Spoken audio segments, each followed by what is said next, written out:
За поредна година се събираме заедно, за да съхраним българската традиция чрез живото наследство. 15 август е празник на празниците за българина. Ден високо почитан и дълбоко обичан, наречен още и Голяма Богородица и посветен на нейното успение. Църковните камбани бият тържествено и възвестяват великото чудно събитие в историята на християнския свят. Всяка стъпка на Света Богородица в земния път само по себе си е чудо, пред което всеки човек благоговее. Чудното й рождение, предречено в библейското повествование, чудното й въвеждане в Йерусалимския храм, чудното й благовещение и още по-чудното й Рождество Христово. Смиреният и дълбок молитвен живот, следването на Спасителя, крепката опора към апостолите Христови и основополагането на църквата му на земята.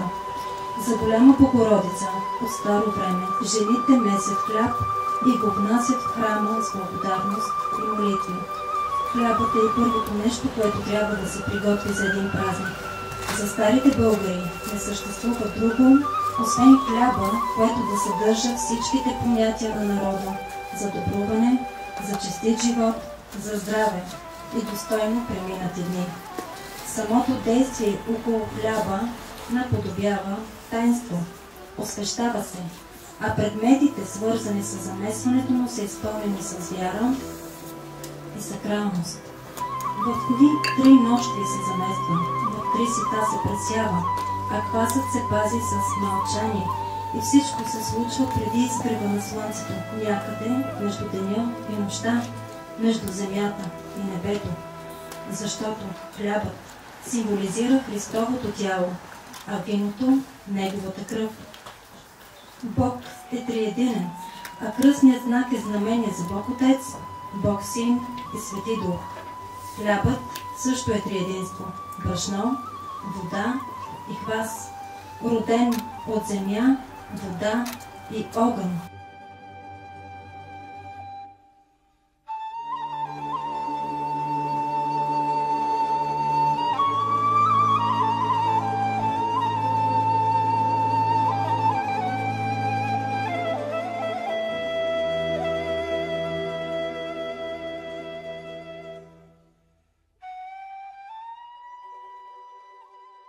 Обръщам се към жените най-напред, защото от всички празници това е най-женският празник. Всяка жена, независимо от възрастта, имотното състояние, социалния статус, почита този празник. В най-трудните моменти от живота си тя протяга ръце за помощ към Светата Божия Майка. Замесването на Богородичния хляб е известен в народната традиция като замесване на Богородична пита. Това го виждаме не само в дена на този голям празник, това го виждаме при раждането на новия живот. Детето още в миналото, като се роди, жена и млада момиче замесва Богородична пита и раздава първо на бабата, която е помагала при раждането, и на майката, и след това на останалите жени.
Спаси, Господи, люди Твоя, и благо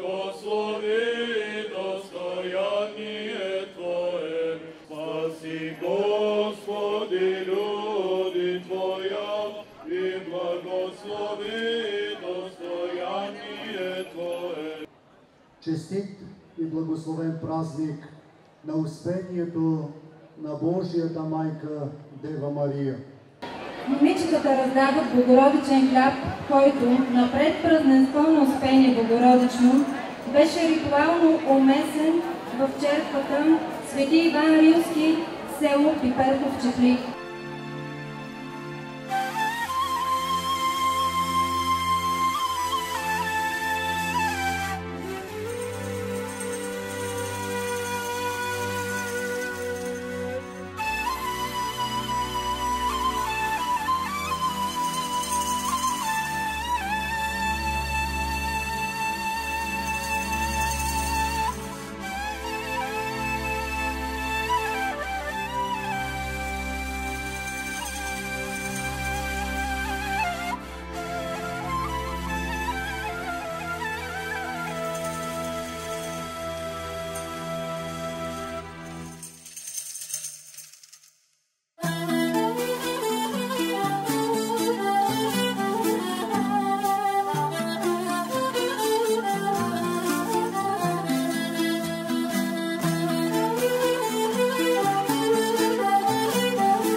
Честит празник на всички българи и на всички християни, защото не само в България са християни. Един от най-великите празници, поне за мен е така, смятам, че и за много други хора. Читалище Светлина се е постарало да представи от всякакъв вид месени неща от брашно, защото панагията е въздигане на хляба. А той се получава от житото, от лимеца, който имаме в кооперацията в Конево сеят и лимец. Представяме питки, баници и зелник. И сладкиш. Това са просфорите, които са обредни хлябове и се правят от тесто, замесено с брашно, вода и сол. На трапезата представяме зелници, питки и баница, грозде и сливи, слънчогледи, пшеница. Характерните за този празник ястия. Имаме една питка, която е направена в почет на Божията майка, и грозди и тиня, защото те са първите плодове, които се слагат на днешния ден на трапезата. Жито, защото Успението на Пресвета Богородица. Също така имаме различни по характер питки с красиви пластики, гълъба, пак църковни сливи, характерни кюстендилски зелни, няколко вида баници с лукум, с сирене, питки с сирене. Ние се представяме с хляб и икони. Икона и хляба е панагия, нали така?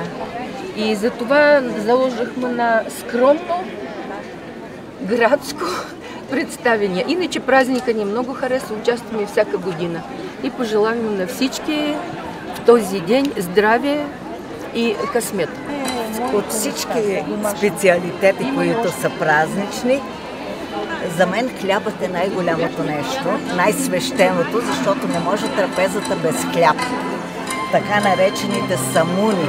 Те са месени на специални месали, са завивани. Самуните могат да бъдат продълговати, кръгли, зависи по избор. Изпечени са в пеш на дърва. Замесени са с квас и с много любов. Тази прекрасна трапеза е подготвена жените в селото, млади момичета и всичко е направено с любов.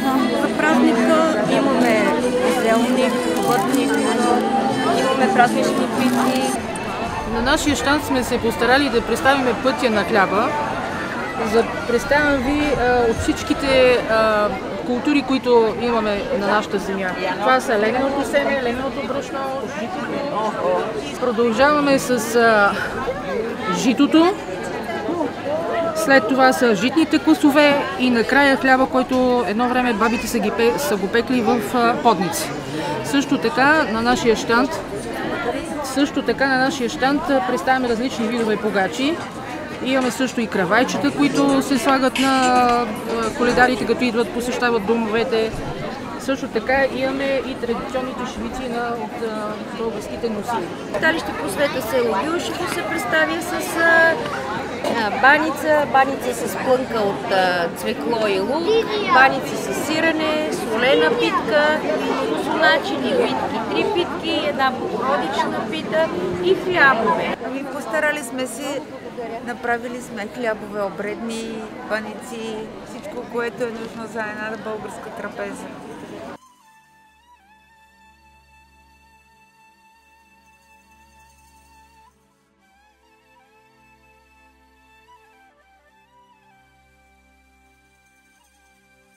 Трапезата е зелник, питки, слънце, хляба, пресната питка.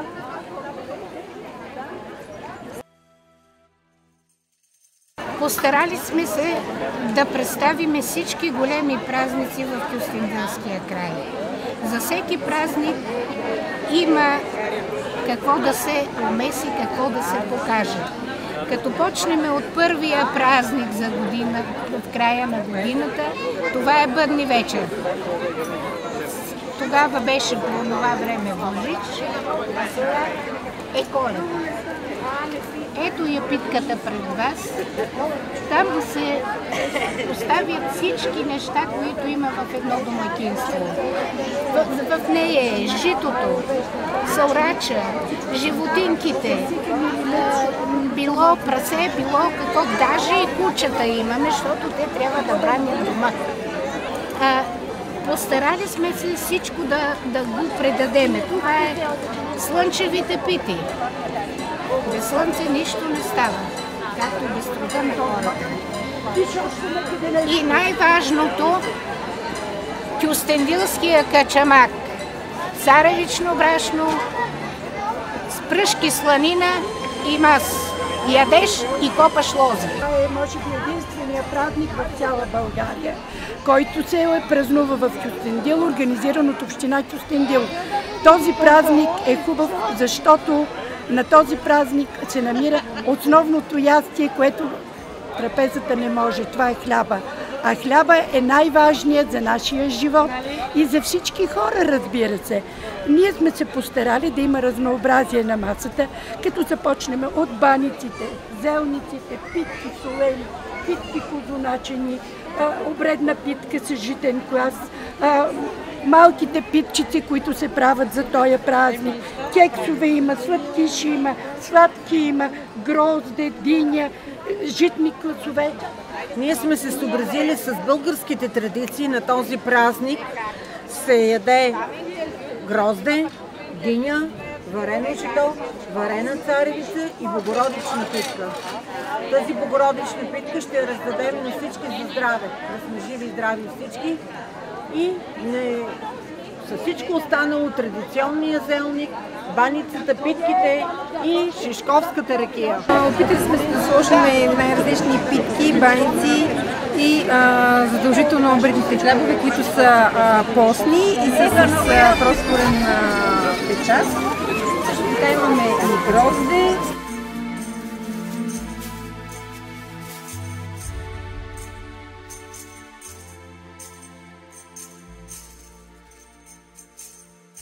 По една стара традиция, житото трябва да се прибере точно до 15 август. Да, защото тогава е най-благоприятно. Остане ли житото неприбрано след тази дата, вместо да прибираме житото и сламата хубави, ние след това прибираме и житото и сламата, които не са качествени. Затова до тая дата трябва да се прибере. Ние сме се постарали тук. Имаме жито. Ето го и житото, класчетата. Ето го житото долу. Имаме вече брашно, смяно житото. След това имаме замесено тесто. И сега нашата питка е тази, която сме приготвили от сегашното брашно, от сегашното жито, от тази година. Това са нашите продукти на читалище Светлина, 1871 година, село Соволяно, направени от нашите сръчни ръце на нашите читалищни деятелки. Имаме няколко вида баници, зелници, сладки, жито, кексове, плодове. Всичко това е направено от нашите читалищни деятелки, затова защото хляба го уважаваме и трябва да се уважава от всяко българско семейство. Трапезата ни е традиционния зелник за жавокрът от сръчните ръце на Леля Краси, питки, Леля Милка, баници, разбира се, динята за този празник, гроздето. Всичко, което е за днешния празник, е направено от нашите ръце. И жените от читалище Зора са се погрижили да направят една пастрота от зелници, погачи, баници, както виждате, и чесъна от кукерската група за гонене на уръките. Постарали сме се да спазим традициите от миналото. Този кът, който е тук, сме посочили около масата, както едно време хората са казвали, събиране около масата. И сме направили старинните традиции от нашите баби, майки. Тук също са направили трудолюбивите ни жени от нашето село Катрище. Това е един хубав празник, на който се събираме много хора и почитаме обичта и призначеността към Света Богородица. Нашето читалище се е постарало да представи традицията за Кюстендилския край. Зелници, питки, баници и сочни питки. Всичко това е направено от ръцете на млади хора, предимно момичета. Има и други, които в момента отсъстват и се радваме, че допринасяме за осъществяването на този празник. Показали се за всички вас как се замесва богородичната пита, как тръгва хляба от житото, т.е. първо от класа, от житото, брашното, яйцето. Мълчаната вода е много важна за днешния празник, за да се получи хубав богородичния хляб. На нашата трапеза присъстват традиционните ястия за днешния празник, като богородичните хлябове във всякакви разновидности. Динята, гроздето. Нашето читалище тази година се представя с разнообразни видове тестени изделия, подготвени от сръчните баби и по-млади жени. Традиционния зелник, питите, баницата, слънчогледите, кифлички и естествено плодородието, грозде, ябълки, круши, сливи, което се ражда в нашия район. Тия пити са направени от жените в село Горановци за много здраве, всички да сме живи и здрави.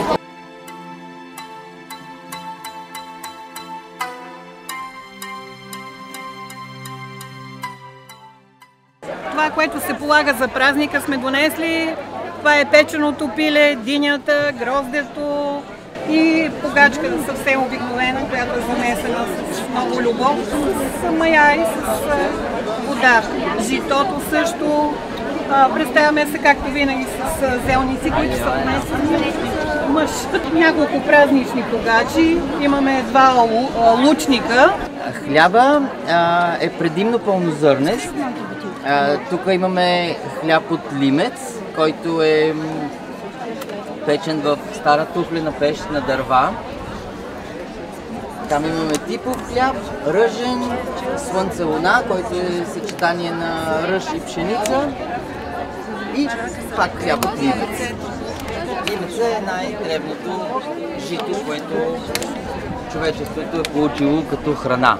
Обредните хлябове са неизменен компонент от календарните обичаи и свързани с стопанската дейност на българите и християнските празници. Всеки хляб има своя специфика и е направен и приготвен с прошения и молитви за светеца, за който е приготвен. Обредните хлябове за Света Богородица са заквасени и орисани с цялата ни любов, с прошение за благополучие и благоденствие на семейството. Изразихме чувства, мисли и надежди. С нашата трапеза целиме винаги автентичността, българското, символизират питките. Те са с различни символи, като почнем, например, с кюстендилския зелник, с автентичните пръшки от пушено месо, стигнем до обредният колат, който се приготвя за различни служби, предимно на големи християнски празници, с автентичната свеж, която запалихме за здраве и късмет на всичките. Имаме кандилце, което кадеме за против зли духове. Слънчевата питка изображава слънцето. Това е светлината, топлината, която ни огрява, топли майката земя, за да ни е плодородна годината.